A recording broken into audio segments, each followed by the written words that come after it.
नमस्कार भैया बहनों। सरस्वती शिक्षा समिति पाली ऑनलाइन कक्षा में आप सभी भैया बहनों का स्वागत और अभिनंदन है। आज हम कक्षा सप्तमी विषय हिंदी के पाठ 10 अपूर्व अनुभव के भाग 1 का अध्ययन करेंगे। पाठ 10 अपूर्व अनुभव की विधा है संस्मरण। इस पाठ के लेखक हैं श्री तेतुस्को कुरियानागी। कक्षा सप्तमी की पाठ्य पुस्तक बसंत भाग 2 के पाठ 10 अपूर्व अनुभव के अध्ययन बिंदु निम्नानुसार है। पहला पाठ का सार, दूसरा शब्दार्थ, तीसरा अभ्यास प्रश्न। आप सभी भैया बहनों को इन प्रश्नों के उत्तर अपनी उत्तर पुस्तिका में लिखने हैं। कक्षा सप्तमी की पाठ्य पुस्तक बसंत भाग 2 के पाठ 10 अपूर्व अनुभव के भाग 1 के अंतर्गत लेखक श्री तेतुस्को कुरियानागी संस्मरण के आधार पर बताते हैं कि तोतो चान एक जापानी बालिका थी। उसका सहपाठी अर्थात साथ में पढ़ने वाला यासुकी चान था। तोतो चान ने एक दिन यासुकी चान को अपने पेड़ पर चढ़ने का न्योता दिया। विद्यालय के बाग में बच्चों ने एक एक पेड़ अपने खुद के चढ़ने का पेड़ मान रखा था। तोतो चान वाला पेड़ सड़क के किनारे था। जमीन से 6 फीट की ऊंचाई पर पेड़ में से एक शाखा निकली हुई थी। तोतो चान छुट्टी में या स्कूल के बाद उस पर चढ़कर बैठ जाती थी।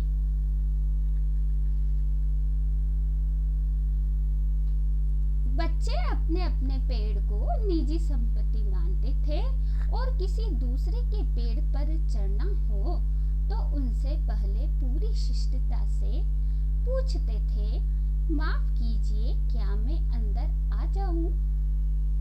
इस प्रकार से उन्हें दूसरे बच्चों के पेड़ पर चढ़ने के लिए पूछना पड़ता था। यासुकी चान को पोलियो था, इसलिए वह न तो किसी के पेड़ पर चढ़ पाता था और न किसी पेड़ को निजी संपत्ति मानता था।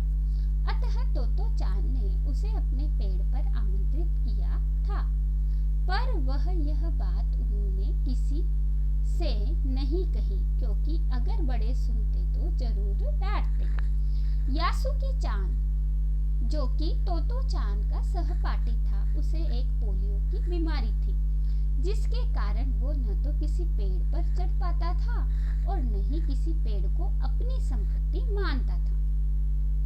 इसी कारण से तोतो चान ने यासुकी चान को अपने पेड़ पर चढ़ने के लिए आमंत्रित किया अर्थात बुलाया, पर यह बात उन्होंने किसी से भी नहीं कही, क्योंकि अगर घर के बड़ों को पता होता कि वह इस तरह का कार्य कर रहे हैं तो उन्हें डांट पड़ती। इसलिए घर से निकलते समय तोतो चान ने माँ से कहा कि वह यासुकी चान के घर देने चोफू जा रही है। चूंकि वह झूठ बोल रही थी, इसलिए उसने माँ की आंखों में नहीं झांका। वो अपनी नजरें जूतों के फीतों पर ही गड़ाए रखी। रॉकी उसके पीछे पीछे स्टेशन तक आया। जाने से पहले उसे सच बताए बिना तोतो चान से रहा नहीं गया। तोतो चान, जो कि अपनी माँ से झूठ बोलकर कह रही थी कि वो यासुकी चान के घर जा रही है, तो यह बात कहते हुए उसने अपनी माँ की तरफ नहीं देखा, क्योंकि वो झूठ बोल रही थी। इसलिए यह बात उसने अपने जूते के फीतों को बांधते हुए उससे कही। रॉकी उसके पीछे पीछे स्टेशन तक आया। जाने से पहले उसने रॉकी को सच बात बता दी। मैं यासुकी चान को अपने पेड़ पर चढ़ने देने वाली हूँ, उसने बताया। उसने लौकी को बताया कि आज मैं यासुकी चान, जो कि पोलियो से ग्रस्त था, को पेड़ पर चढ़ने देने वाली हूँ। जब तोतो चान स्कूल पहुंची तो रेल पास उसके गले के आसपास हवा में उड़ रहा था। यासुकी चान उसे मैदान में क्यारियों के पास मिला। जैसे ही तोतो चान स्कूल पहुंची तो उसे सामने मैदान में यासुकी चान खड़ा हुआ मिला। गर्मी की छुट्टियों के कारण सब सूना पड़ा था। स्कूल में गर्मी की छुट्टियां थी, इस कारण वहां पर बच्चों की चहल पहल नहीं थी, सब सुनसान था। यासुकी चान उससे कुल जमा 1 वर्ष बड़ा था, पर तोतो चान को वह अपने से बहुत बड़ा लगता था। यासुकी चान, जो कि तोतो चान का मित्र था, उससे 1 वर्ष ही बड़ा था, परंतु तोतो चान उसे अपने से काफी बड़ा समझती थी। जैसे ही यासुकी चान ने तोतो चान को देखा, वह पैर घसीटता हुआ उसकी ओर बढ़ा। मैदान में खड़े यासुकी चान ने तोतो चान को जब देखा तो वह अपने पैर घसीटते हुए, चूंकि उसको पोलियो था इसलिए वो थोड़ा पैर को घसीटते हुए और हाथों के साथ अपनी चाल को संतुलित करते हुए तोतो चान की तरफ बढ़ा। तोतो चान उत्तेजित थी। वे दोनों आज कुछ ऐसा करने वाले थे जिसका भेद किसी को पता न था।